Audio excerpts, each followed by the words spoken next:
বিকালবেলা হঠাৎ একটা আওয়াজ পেয়ে ছাদে উঠে দেখি একটা বিশাল শোভাযাত্রা। দেখে নাও কিসের শোভাযাত্রা।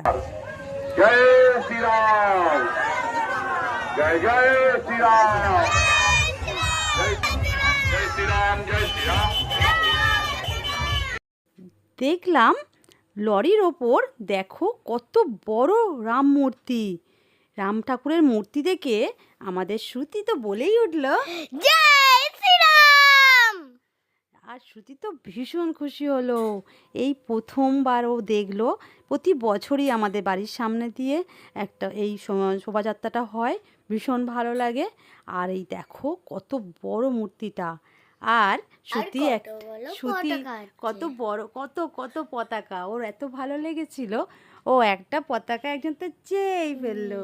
বলো একটা পতাকা আমি একজন থেকে চেয়ে ফেললাম। হ্যাঁ, বলে একটা পতাকা দেবে। একটা পতাকা দেবে। ওকে একটা পতাকা দিল। ও আর এই দেখো কত পতাকা দেখো।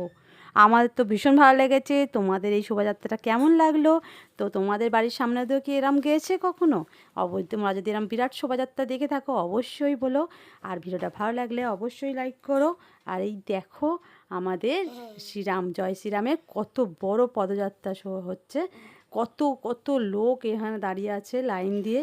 এই গরমের মধ্যেও ঠাকুরকে এতটাই ভালোবাসা আছে যে ভক্তি ভরে সবাই জয় শ্রীরামের কণ্ঠে উচ্চারিত করতে করতে সবাই পতাকা হাতে হাঁটছে এই শোভাযাত্রায়। দেখো কত জয় শ্রীরাম। কত বয়স্ক বয়স্ক মহিলাও রয়েছে। তো আজকের মতন এখানে শেষ করলাম। জয় শ্রীরাম।